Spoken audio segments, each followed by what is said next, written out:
Welcome back, everybody, to another episode of Acquisitions Anonymous. I'm Snell, one of your co-hosts, and I'm joined today by a really good friend, Mark Brooks from Permanent Equity. Hey, Mark. Hey Mills, how's it going, man? Good, good. We have been, varying our style of episodes intermittently with some deep dives into specific topics. Some of them are war stories or horror stories in some cases.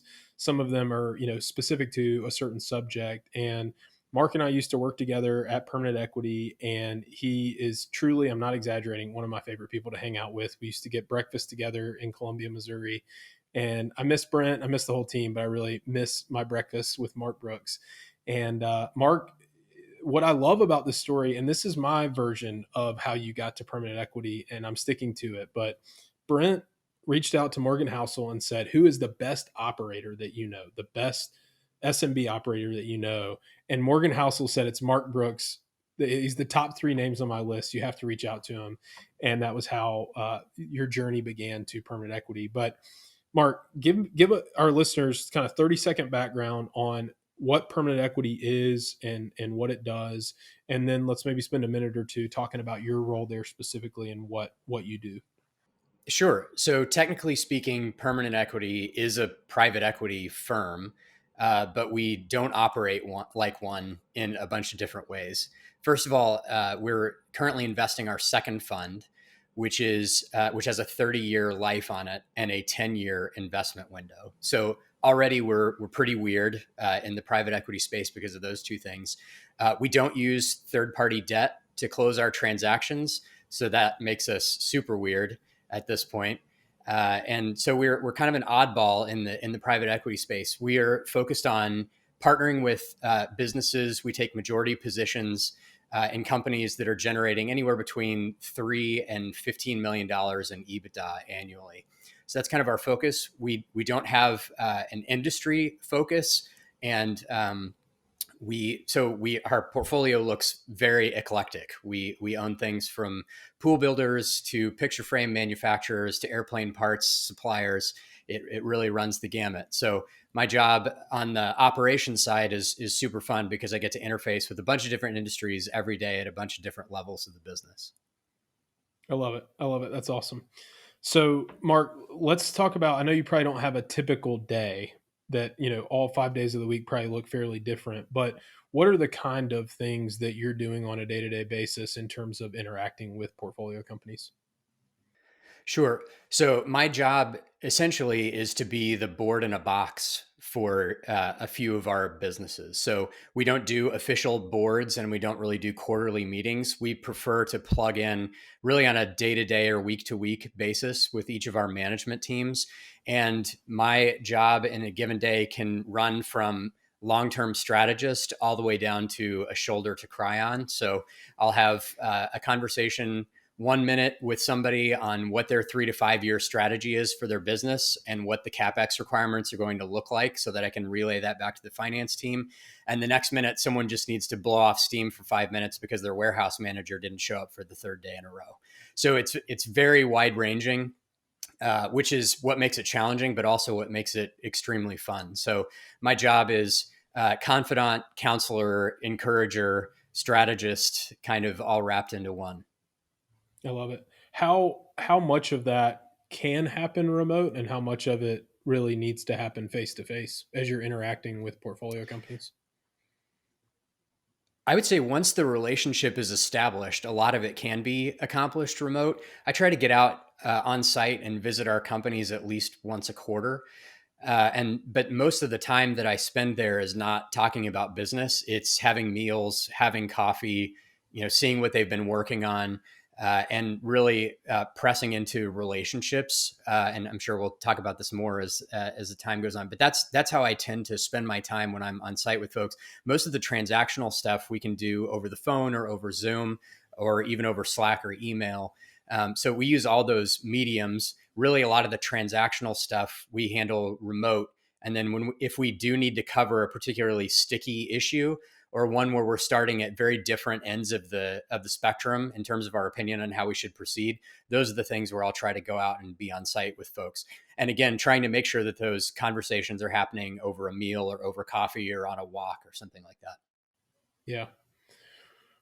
What do you think, Mark, about this idea that business ownership can be absentee or can be passive or semi-passive? I think ownership can be passive, but I don't think operating can be passive. So I've seen not necessarily inside of permanent equities portfolio, but in other businesses, I've seen very difficult relationships arise between owners who said they were absentee and who brought in professional management and incentivized them like professional management, and then consistently got involved in the daily minutia of the business, and those relationships blow up very easily. So I think if you're going to be an absentee owner, you need to be an absentee owner. Like you need to be an absentee. If you continue to swoop in, especially at the level of minutia, and in a lot of cases, the businesses that we see, these are typically founders who probably still know more about their business than the professional leadership team that they've brought in. So the temptation is going to be to micromanage that business. And I think we've all probably worked for micromanagers in the past, and we know how exhausting that can be. So I would say, and being an absentee owner is an exercise in patience and in self-constraint. And for the people that have the willpower to do that, I think it can work. I think often people who have that founder and entrepreneur mindset can't help themselves in a good way. Like it's got a great motivation behind it, but it's also that same motivation makes it very difficult to actually fully hand off a business to a professional management team. So you can do absentee ownership if you're willing to basically cut yourself off, aside from quarterly meetings, that sort of thing. Outside of that, I wouldn't really recommend it, but just one Okay. guy's opinion. No, I think that's very good. So let's kind of zoom out and think about the process of buying a business.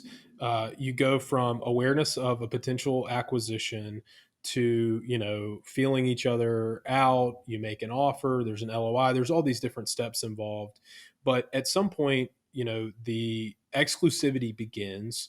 The kind of, we're not dating other people. We really want to buy you. We don't want you to go sell to somebody else because we, as a buyer, are going to start spending money and time and energy pursuing this acquisition and beginning due diligence. How do you think about, Mark, you're so involved on the post close dynamics. How do you think about your involvement, or someone like you, right, in that role? How do you think about your involvement pre-close? When do you get involved? What types of relationships are you seeking out? How do you kind of lay the groundwork pre-close, for a successful and fruitful relationship post-close? Sure. So permanent equity, as I said earlier, is very weird. And so sellers who are interested in us as a potential partner tend to be looking for something a little bit different than they would from another, from a strategic or from a traditional private equity firm. So for a lot of these founders, the relationship with who they're going to be working with is very important. So in a lot of cases, we're dealing with founders or owners who want to roll a meaningful portion of their equity, and those are the types of situations that we prefer. We like to partner with folks who still want skin in the game. And for those folks, knowing who it is that they're going to be working with, especially once they're told how involved we like to be on a daily or weekly basis, and this is not some quarterly check-in, they want to know who that person is as soon as possible. So depending on logistics and how, at what point in the conversations we are, I'll sometimes be involved on the first management call, especially if it's an industry that I'm familiar with, or a situation that I've been familiar with. So I can be involved as early as the first management call. Other times I'm getting involved. If it's later, then I'm probably at least on the first site visit, if not the second. And we'll probably get to this later also, but I also like to start the process of doing our weekly check-in calls before we're closed. So once we're clear of what we consider to be the major hurdles of diligence, we like to go ahead and set up those weekly chats with founders, owners, operators, so that we can establish that cadence, and so that when the ink is dry on the operating agreement, they can detect no change from the day before we were signed to the day after we were signed. We want that to be a non-event for the folks operating the business. So I also, just for what it's worth, sorry, another thing that makes us weird, we do the vast majority of our diligence in-house. So we don't outsource any parts of our diligence except for things that are that are more technical beyond our internal expertise.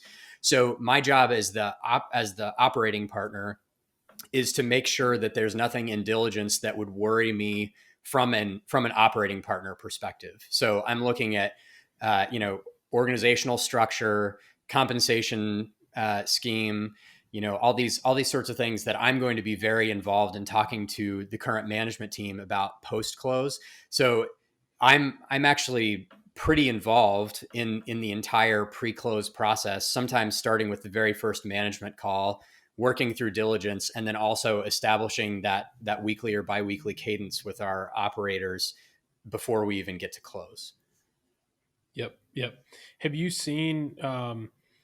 Obviously, that's a very different structure, right? Almost thinking about integrating yourself into the operational workflow, not to replace anyone, but just to be familiar with the cadence. Have you seen any pushback to that being integrated sooner? I mean, you're asking for another meeting, right? One meeting a week or whatever it is, or two meetings a week. Have you had any pushback on that? Or has it blown up in any way? Right. I think the difference with us is, again, because we're a little bit of an oddball. The folks who want to partner with us, or who are looking to partner with us, actually want to partner with us. So we're not doing hostile takeovers. There can be some sometimes some turbulence when the selling party is separate from the party who's actually operating the business. So that can be a little bit different. But again, a lot of that is smoothed over by, we just published a piece on how do no harm is kind of a major operating focus for us post close. And so we try to come in as partners and not as know-it-alls. So I don't have a 30-day playbook. I don't have a 90-day playbook. My 90-day playbook looks like coming in and listening as much as possible to the people who are actually operating the business. And in all of these industries that we're entering, because we don't have an industry focus, I'm never going to be as smart as the people operating the business about their industry, or about their product or service, about their customers, about their suppliers, about the associations they belong to. And I don't aspire to be like, that's not Mhm. how I'm going to add value as an operating partner. I'm going to come in, and typically the operators of the businesses, those are the things that they really love to latch onto. They're in that business because they are fascinated by the industry. They love their customers. They're evangelists for their product or service. And it's a great symbiotic relationship because I'm happy to let them focus on those things, and I'm going to go focus on the things that they, and a lot of times, say, oh, thank goodness somebody is going to deal with that stuff, because I'm so disinterested in that. It takes away time from the things that I love.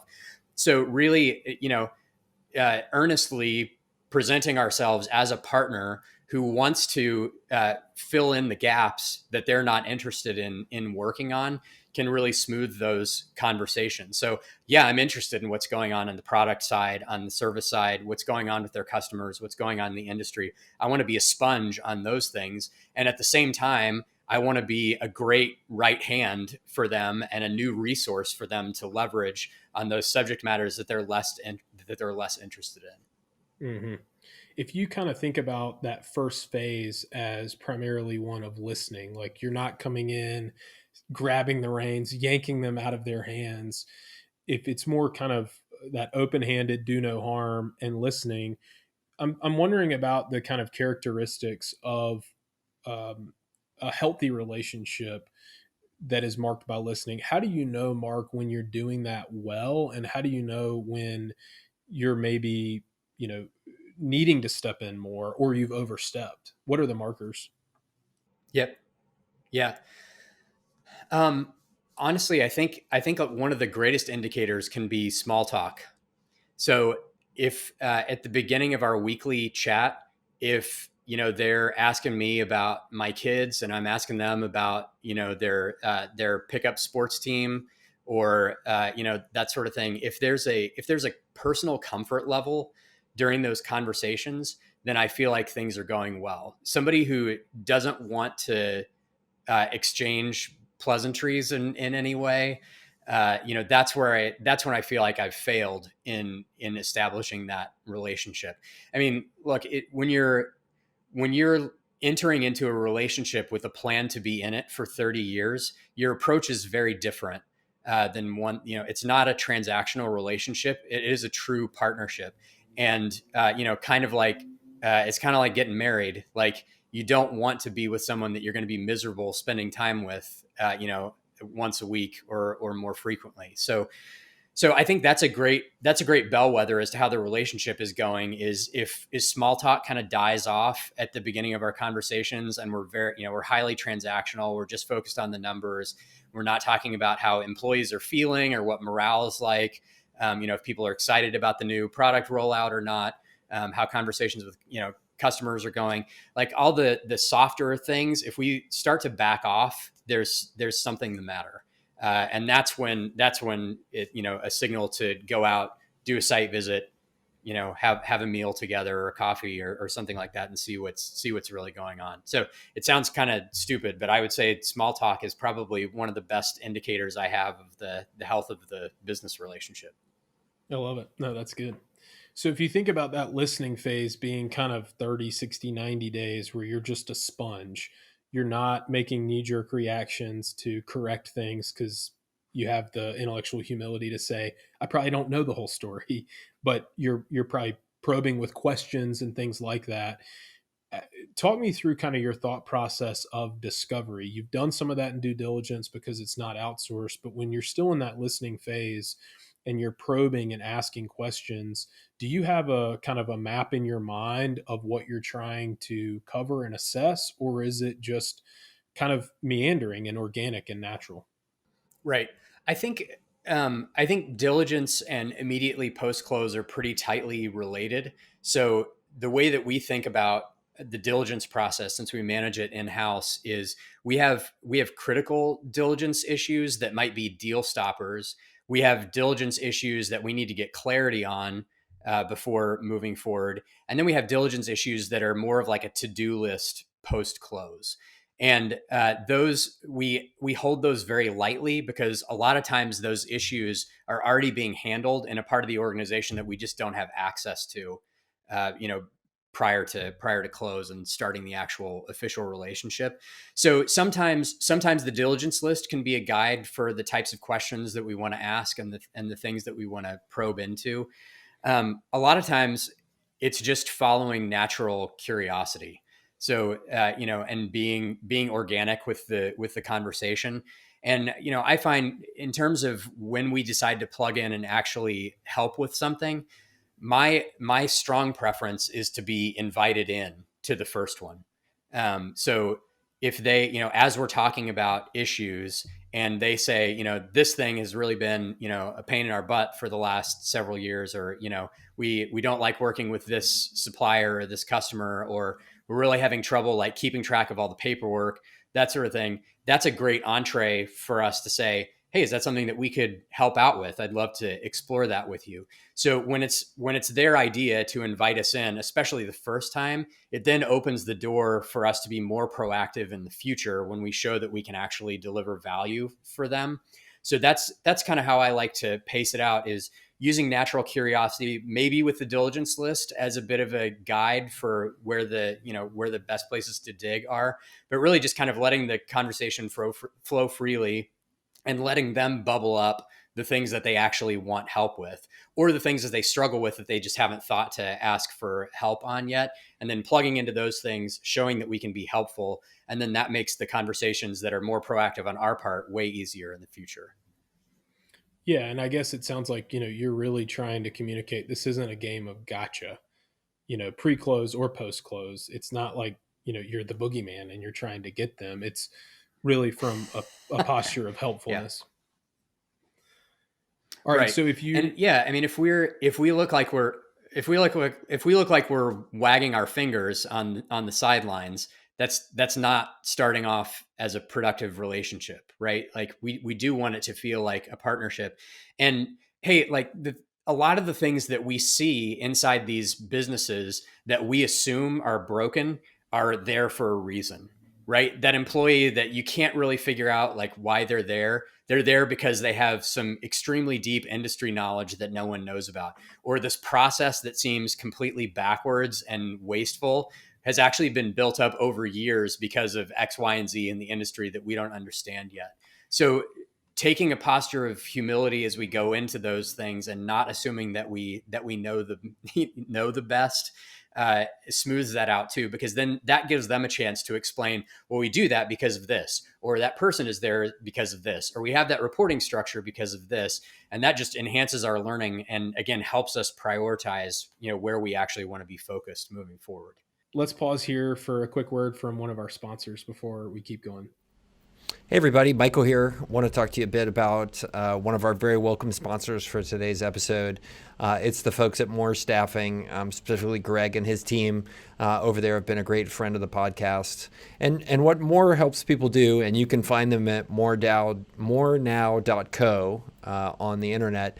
What they help small business owners do kind of goes above and beyond what you're seeing other folks doing in helping small business owners like you build overseas teams, specifically in the Philippines. And what they do is they're helping you find not only the people that are basic individual contributors and oftentimes virtual assistants and that sort of thing overseas, but going above and beyond that and helping small businesses really upskill and hire strong competency and experience, at a discount overseas. So a lot of that is hiring director and manager level folks, people that can, really meet the needs of what you need in terms of running a complex business with complex needs and stuff like that. So a lot of these folks are very experienced, have been in the industry for a long time. So it in the end makes your life, a lot easier by hiring great people and experienced people in that way. So given what's going on with COVID and remote work becoming more normalized and more things getting pushed into different corners of the globe, More has turned into a great resource for a number of folks. I know a number of listeners of our podcast have signed up as customers there, and we're grateful to Greg and his team. You can find him at morenow.co. Take a look there. Tell them we sent you. And if you're starting to build not only a basic fundamental level of team overseas, but you want to bring on people who are more experienced as well, this is a great resource to go check out and definitely friends of the pod. So thanks to them and check them out, morenow.co. All right. So Mark, when we think about the listening phase ending at some point, it stands to reason, right, that you're going to assert yourself as an owner of a business at some point. You can't be kind of laissez-faire the entire time. When that process starts, when you start steering or when you start, trying to direct things in a certain course, talk me through your thought process on that. I think about it in terms of like budgeting goodwill, right? I can't go spend all my goodwill in one place and it end up not yielding anything. But how do you think about that process and prioritize? No, I think rationing goodwill is a great way to think about it, and I think it can help at the beginning to do a couple things. One is be super clear about the metrics that you are interested in driving and the metrics you're uninterested in driving. So for me, going into a new partnership and saying, I am interested in cash flow. I don't care about your revenue numbers if they don't deliver any cash flow, right? And just Mhm. being super clear with that and reinforcing that, call after call after call. Stop talking to me about revenue numbers if they're not going to produce cash. So just as an example, so being clear on the metrics that are important and the metrics that aren't important. That way, when you do plug in and maybe throw your weight around a little bit more, it's around a metric that you've already established is important, and it's not surprising. Like, wait a second, that's important to you. Like, if we had known that. So being extra clear about that at the beginning, I think, is important. The second, I would say, is the importance of setting boundaries. So which sounds bad, but I actually think that setting up very clear, very expansive boundaries for people is very freeing, because a lot of folks will tend to stay towards the middle of the yard and not leak out to the edges because they're afraid they're going to get in danger, right? So being very clear with very expansive boundaries about what you want people to stick to can also help with that, because then when they start to get close to those boundaries and you start to wave a flag at them, that's not surprising either. So the way that we typically do that, especially around the things that are metric driven, is we have conversations about that up front. So we tend to use the DAISY framework in order to help establish those boundaries. So DAISY, which stands for driver, approver, contributor, and informed. So those are the four different roles that someone can have in decision making.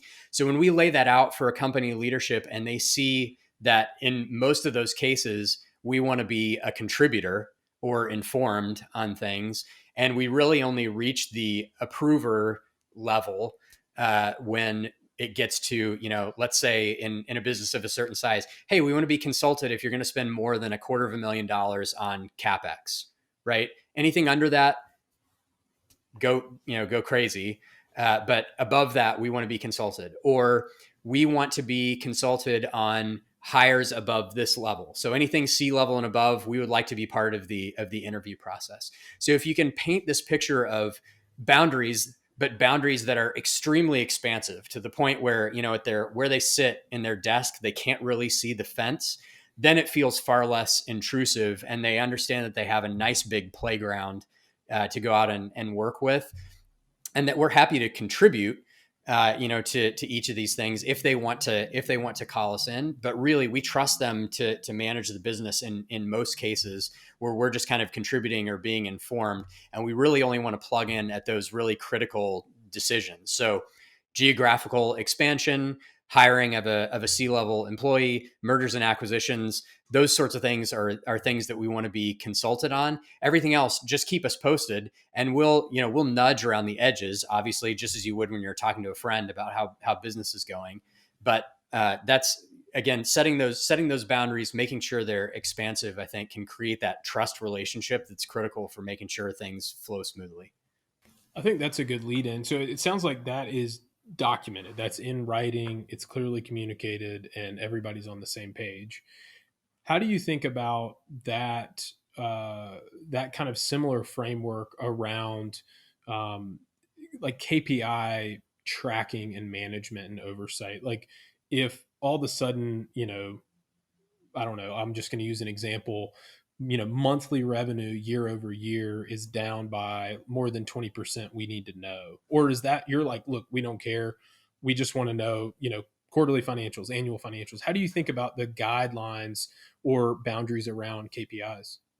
Sure. So we actually have kind of a dual plug-in structure with our businesses. So I, as an operating partner, am going to be kind of the primary point of contact for the leadership team, and then there's a primary point of contact for the financial team as well. And that really, depending on the size and scale of the business, that could be like an actual CFO down to one person who's managing AP and AR, right? So that person lives on Tim's team, our CFO. So they have a partner that they can deal with on accounting issues and stuff that I would screw up anyway if I were to be consulted on it. So it's great for me.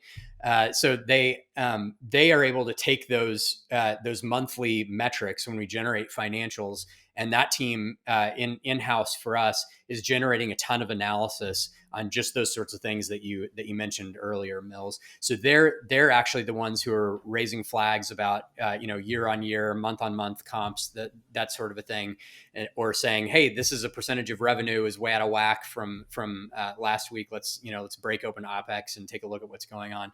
So that's how we handle a lot of that. In terms of KPIs, we really want to keep that universe very, very tight. So in a lot of cases, the businesses that we're partnering with are tracking way more things than we're interested in tracking to begin with. And most of that we can learn from, because based on their industry, say they're in construction and they're tracking 40 different metrics every week, they have learned over 30 years of operating in that business that those metrics are the ones that are precursors to more important metrics, right? Like that's the canary in the coal mine for this metric that actually impacts what we're trying to drive. So we'll actually learn from the folks who are operating the business which other things we should be tacking on to that outside of our kind of core, 3 or 4 metrics that we agree upon at the beginning. So, we very rarely are coming in and asking people to adopt a new reporting methodology. Again, we have the benefit of partnering with businesses that are already profitable. We don't do turnarounds. So we don't typically have to go in and reset expectations on what we're tracking. The things that they're tracking already have led to their success, and we just look to further it. So we may have other slices and dices inside those numbers that we want to take a look at on occasion, but typically the things that they're reporting on that have generated their past success, we can build on for future success also. Thinking about that DOSI framework, what are the instances where you would say, hey, we have to get into the driver's seat now? We have to really exert maybe the fact that we're a majority owner, right? I mean, best case scenario, that never happens, right? And everything's smooth, but life and business does not always function that way. So, what are the instances where you would say, hey, if, you know, terrible things are happening, what are those things where you have to start driving, and maybe those things haven't happened, but I'm just curious when you would escalate. Yeah, I mean, we've been very fortunate that those times have been very rare for us, and I would say, not to get too specific or anything, but if we ran into a situation where we felt like we needed to step into the driver's seat, what that would indicate to us is that we have a leadership problem at the operating company. So we would very rarely step in and try to exert pressure on existing management and try to get them to follow our way. That's a clear sign that we have either a divergence of opinion on where the business needs to go or the decisions that need to be made, or we have someone who's not a great fit for working with us in that position.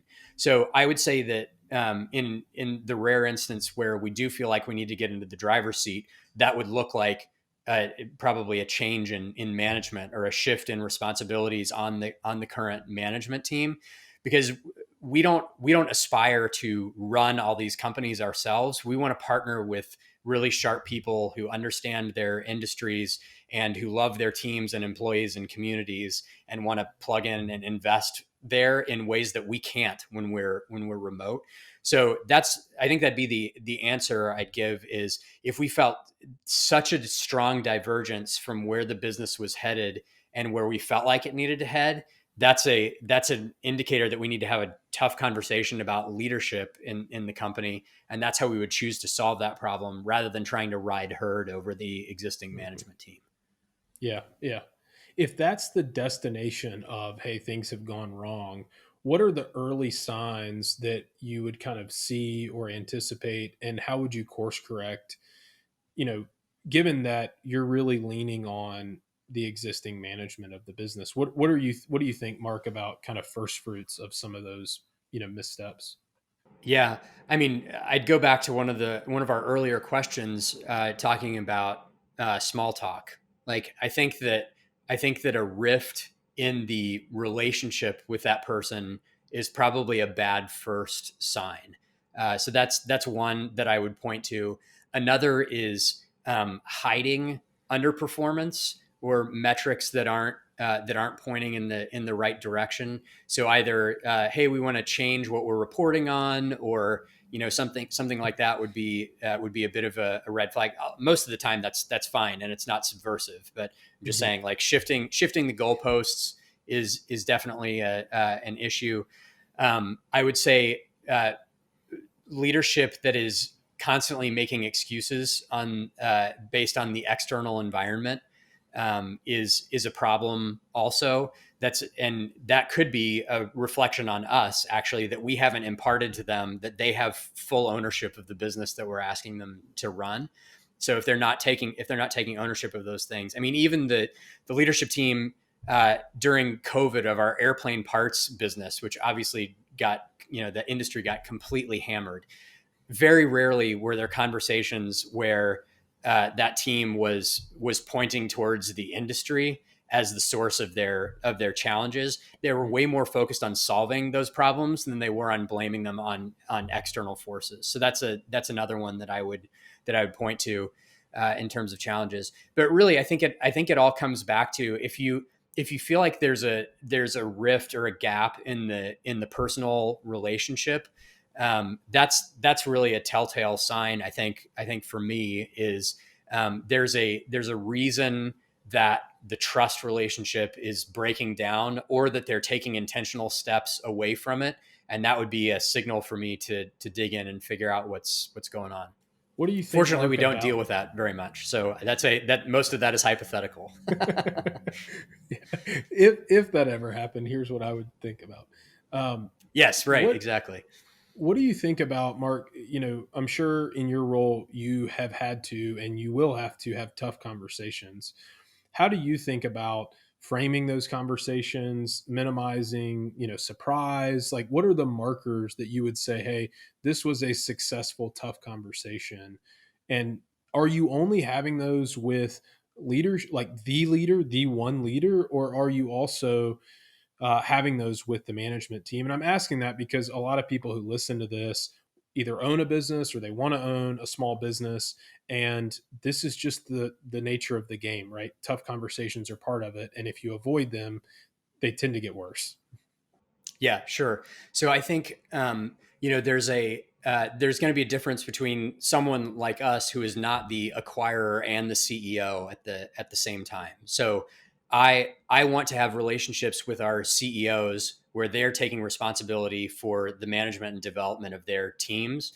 So I would say it would be extremely rare for me as the operating partner to go in and have a conversation with a member of the management team. That's something that I would want the CEO to do.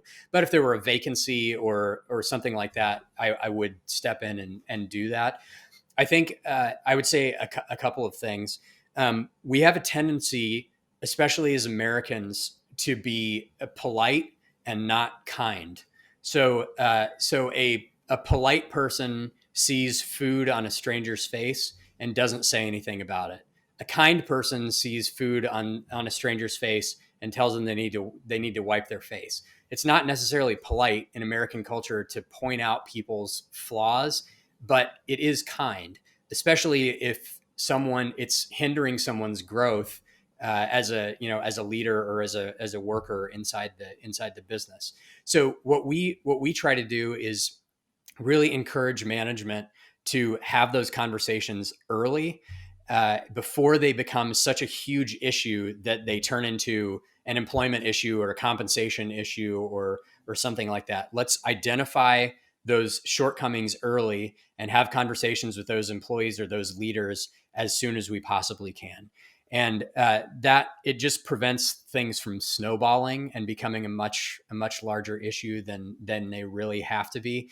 Um, the second thing I would say is, if you've established that relationship where the operators in the business, the leadership team, the CEO especially, understands that you are interested in them as a person and not as a functionary, a cog in your machine, then those conversations get far easier because they know that they're coming from a place of care and not of, hey, you're screwing up my business kind of a thing, get out of the way. It's hey, I care about you as a person. I want to work with you for a very long time. So I'm having this conversation with you to clear this roadblock to our relationship and towards your progress with the company. So I think those two things, making sure that relationship is established so that they know that difficult conversations are based on care and not on criticism, and also making sure that we're being kind early and not polite and kind of letting things go and sweeping them under the rug. Making sure that we are leaning into people in ways that are productive, that build the relationship, but also make them better equipped to do their jobs in the future. I think that's so good. And it's, one thing to say it. It's easy to say it, right? And it's another thing to do it. And I think the proof is really ultimately in the pudding about whether or not somebody feels empowered, or if they feel, well, you say you're empowering me, but really I'm very stifled here in this role. And I think a lot of the things that you've hinted on are really good kind of soft tells, because if you call somebody into your office and you say, hey, sit down, tell me, do you feel empowered or do you feel stifled? It's very different than what you're saying. Like you're getting a cup of coffee, going on a walk, trying to read between the lines and into the margin to say, does this person feel safe, with me? Do they feel like they have the autonomy that they need? I think that's really good. Yeah. Yeah. And I think, I mean, one of the questions I try to make sure I ask when I'm on site visits is, are you happy? It's not really a business question, but it actually tends to tease out lots of things. Very rarely can someone just say with a pat answer, yes, I'm happy. They're going to say, actually, I'm really happy, and if this and this thing weren't a problem, I'd be super happy, right? So you usually get like action items out of those conversations as a partner that you can kind of dig into and try to clear out for folks. Like we're big on unblocking our management teams to doing really great work. And so just asking a super simple question like, hey, are you happy? Are you enjoying your job? Like, are you excited about coming in every day? And it's interesting the things that will bubble up in those conversations that might not have if you were being a little more, regimented in your questioning. Any other good questions like that help kind of act as a pickaxe? uh, I mean, I think that I think the best questions that you can ask are why type questions. So I think if you can establish two or three good starter questions like, are you happy? Yeah, I mean I'm mostly happy. Oh, why is that? And well, I've got this thing that's come up and I've got this issue with the CFO. Oh, why is that?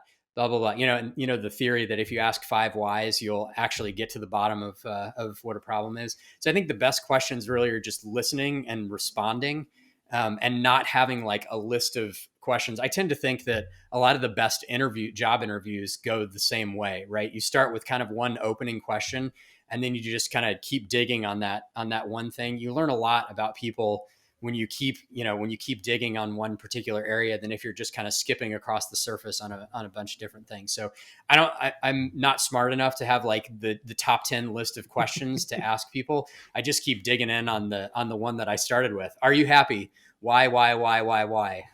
That's the best I got. If your icebreaker is good enough, then you don't need multiple icebreakers. So you're good. There you go. That's right. Thanks, Mills. Mark, what do you think about the role of industry expertise or industry familiarity? You're in a position where, you know, permanent equity is not claiming to be an industry expert in anything other than maybe an add-on acquisition for a portfolio company. But now that you're in, right, if you were looking at another aerospace parts distribution business or another construction business in a field that you guys own, you have a huge leg up. But you also are making it work, right, in places where you don't have industry expertise. Um, I'm not asking this for you to give first person experience about running a business where you don't have, firsthand experience or industry expertise, but you come from a position and you sit in a seat where you would see the value and the benefit of industry expertise. And there's a lot of people, me included, who buy a business where they're not an industry insider. Any kind of thoughts on that motif or that idea? Yeah, I mean, if we don't have someone in our network that we can talk about things with, we'll often go out and look for one.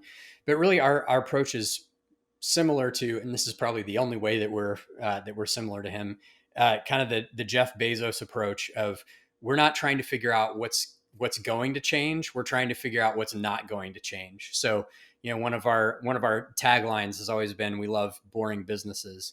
And the classic example is the pool business that we own.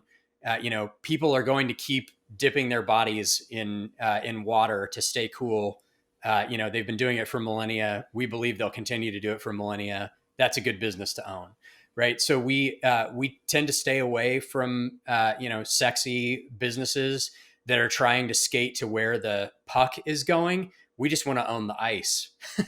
Like that's kind of how we think about it. So in terms, we may not have deep industry expertise, and we may need to get some outside expertise as part of diligence.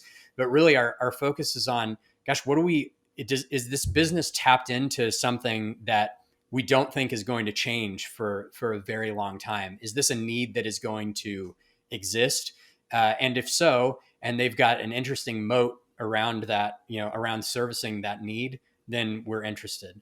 But yeah, we do run into acquisition potentials where we need more technical expertise. Like, hey, we've never seen this metric before. Is this good or bad?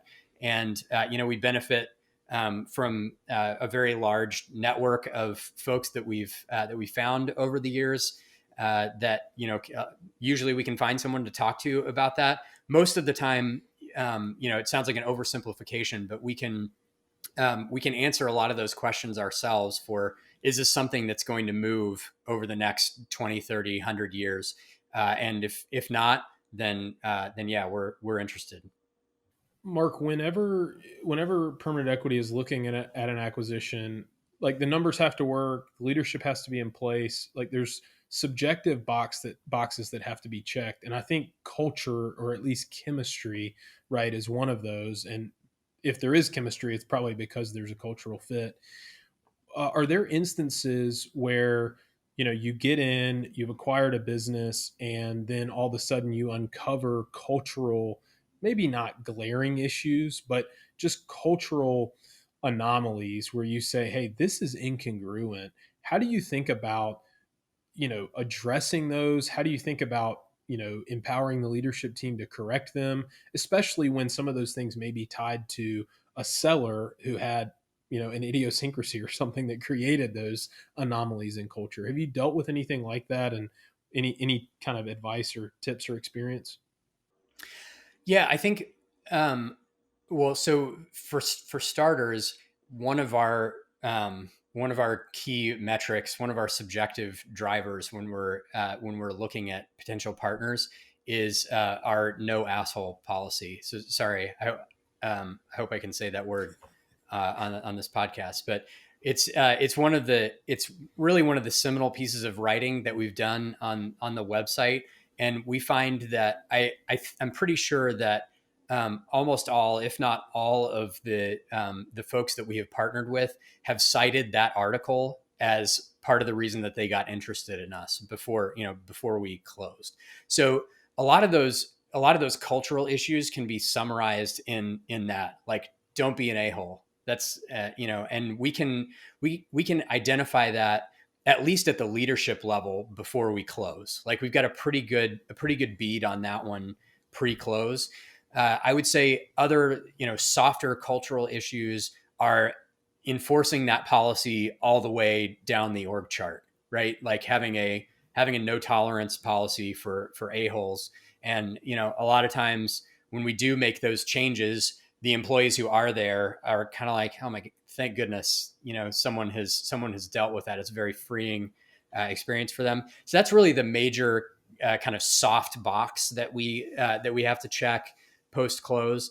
I think a lot of the other ones are really how we do business. So most of those we can also detect at diligence. During the diligence process, like, are we using any shady sales practices? Are there compensation structures in place that incentivize bad behavior, or treating customers poorly, or treating suppliers poorly? A lot of that can be identified, but some of it can't. And that's something that we try to nip in the bud very, very early. Like, as soon as we identify it, again, going back to our discussion on being kind versus polite, like giving people the chance to know, hey, we have a zero tolerance policy around treating people badly. We thought you'd be interested in knowing that before we have to let you go for it. And they're like, okay, they're either great, I got it, or sorry, this is the way I do business. And we say, but we don't. So see you later. There's so that's kind of our overarching soft box that we need to check is don't be an a-hole to customers, to suppliers, to partners, in the industry, like online. And if we see anything that's violating that, most of that stuff bubbles up during diligence, to be honest. And then a lot of times, things that bubble up after, post close, are going to be with employees who really weren't involved in the diligence process. And then it's just typically some light cultural cleanup that needs to happen. I don't mean to make it sound like we have to let people go for that very often. We really don't. Again, these are successful businesses that have been operating for decades. So in the vast majority of cases, the founders have created healthy cultures where people are supportive of each other and supportive of the people they're doing business with. So it really is rare, but every once in a while we have a scab in the organization that we need to take care of. Well, and I think to that point, as the culture gets clearer, and maybe it was already clear, but as it gets clearer and as, reinforcement of those cultural norms gets really embedded, like, hey, we're going to hold people to the standard that we said was important now, maybe more so, then a lot of times people will self-select out, of, well, I'm going to keep trying to do business this way. And it's like, well, actually, we don't do it that way. And, we keep having to talk about it. And people tend to self-select, in or out to those norms. Yeah, I agree. And a lot of times behavior can be changed with shifts in incentives also. So I think, I think Charlie Munger said, show me the incentive and I'll show you the outcome. I think a lot of times the reverse is true too. Like, show me the outcome and I can probably guess how the team that's generating that outcome has been compensated. The connection there is so strong. So if you've got a-hole behavior going on inside the culture, there's something that is incentivizing that behavior. I mean, sometimes people are just a-holes. So that's one thing. But a lot of the time, bad behavior is being performed by people who are actually decent human beings that are just being incentivized to behave badly. So it's kind of remarkable how much bad behavior you can root out just by giving people clean incentives that point them towards the same goal that the organization is headed towards.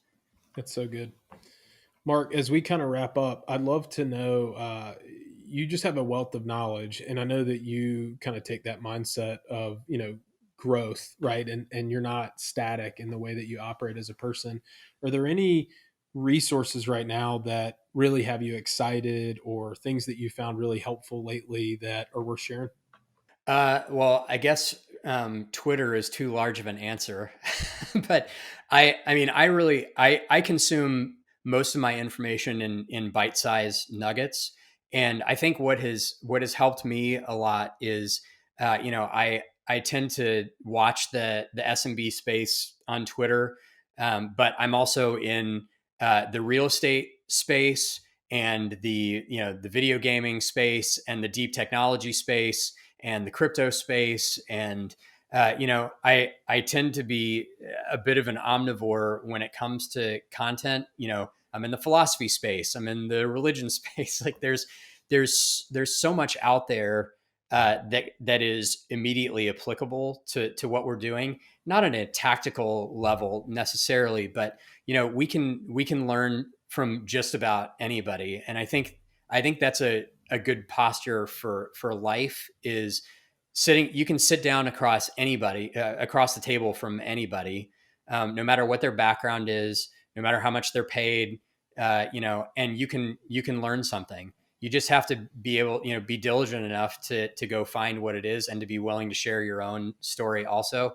So, not a super satisfying answer, but I try to consume as much across, enough, bite-sized chunks across enough verticals as I can, and try to piece together what I think is actually applicable to what we're doing. So I'm not a guy, to be perfectly candid. I'm not going to read 100 books in a year, but I'll read 100,000 tweets, and I feel like I'll learn probably just as much that's applicable by doing that. But that's just me.